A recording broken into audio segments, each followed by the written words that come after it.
Para hablar un poco acerca de tuberculosis miliar, es importante tener en cuenta la fisiopatología de la infección por Mycobacterium tuberculosis. En estos pacientes hay dos posibilidades: que generen una primoinfección, que esto ocurre en el 10% de la población, o que generen una tuberculosis latente, que es en la mayoría de los pacientes el 90%. La primoinfección se genera en pacientes que tengan una predisposición en su respuesta inmune que no pueda combatir adecuadamente esta bacteria. Esto ocurre en pacientes con factores de riesgo de inmunosupresión, como lo son VIH, enfermedad renal crónica, desnutridos, niños muy pequeños, menores a 4 años, porque no tienen su sistema inmune totalmente potencializado para este tipo de infecciones, o pacientes muy ancianos, trasplantados de órgano sólido y pacientes que estén tomando medicamentos tipo inhibidores del factor de necrosis tumoral alfa.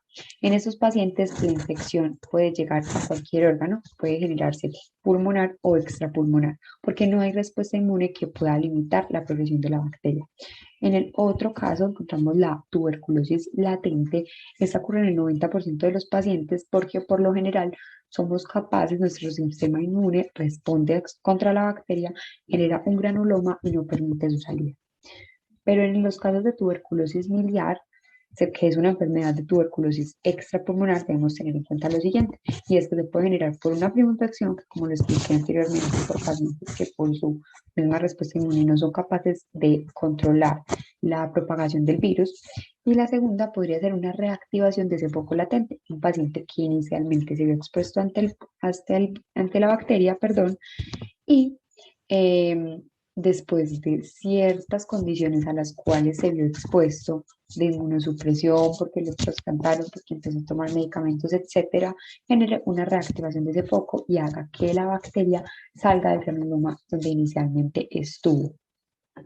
El cuadro clínico de esta enfermedad es un síndrome febril de origen desconocido, acompañado de sudoración nocturna, hemoptisis, disnea, pérdida de peso. Se puede encontrar hepatosplenomegalia y adenopatía como ya manifestaciones extrapulmonares. Dentro de las manifestaciones de la tuberculosis miliar, el 50% de los pacientes tienen alteraciones pulmonares, como lo veremos en un momento, con una neumonía con patrón micronodular característica. El 50% de los pacientes también presenta afectación gastrointestinal, principalmente hepática, y solamente el 10% pericarditis. Y algunos pacientes afección en las glándulas suprarrenales, como lo vemos en la imagen a la derecha, la inicial. Eso es una alteración de las suprarrenales generando una enfermedad de Addison secundaria a una tuberculosis miliar. Y en la imagen inferior encontramos unas lesiones hipodensas inespecíficas hepáticas que corresponden a una tuberculosis miliar diseminada a hígado. Dentro de las imágenes diagnósticas encontramos que la radiología, cuando tomamos una radiografía de tórax, realmente es muy poco específica y sensible. Solamente el 10 al 20% tiene un patrón micronodular discreto, pero realmente el 55% de los pacientes tienen una radiografía totalmente normal. El TAC es la imagen de elección, tiene una mayor sensibilidad y con este podemos ver, como vemos en la imagen, lesiones micronodulares de 2 a 4 milímetros características de esta enfermedad. El diagnóstico en estos pacientes, adicional a la imagen que nos genera la sospecha diagnóstica, debemos confirmarlo de algunas maneras.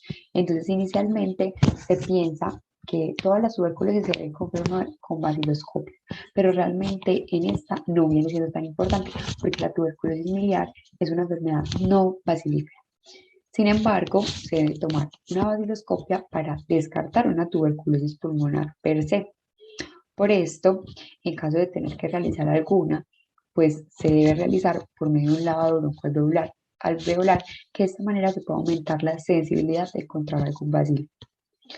Pero el método diagnóstico realmente más sensible, acompañado del TAC, son las pruebas moleculares y adicional el TAC a órganos blancos, como por ejemplo el TAC abdominal para identificar una propagación de la tuberculosis al hígado.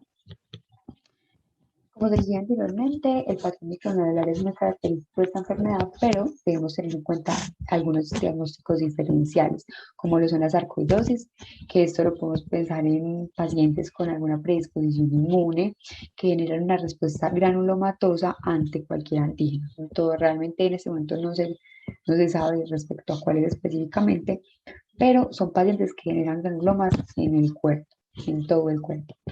Realmente aquí cómo podemos diferenciarlo de forma histopatológica por biopsias. El segundo diagnóstico diferencial es una linfangitis granulomatosa, donde son células cancerosas que diseminan desde el tumor primario hacia los ganglios linfáticos. Entonces, realmente en esto se encontraría más una clínica de cáncer como tal. La que sigue es una metástasis micronodular, un patrón de metástasis de un tumor primario que puede estar en cualquier lugar.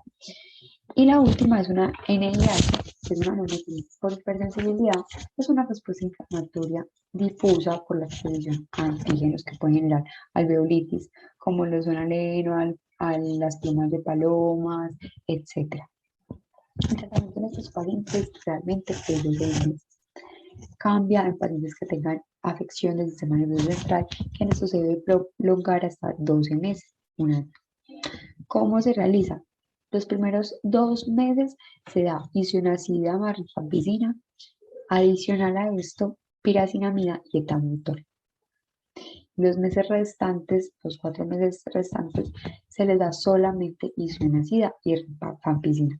En estos pacientes se debe hacer un seguimiento radiológico para ir viendo los cambios de y su mejoría.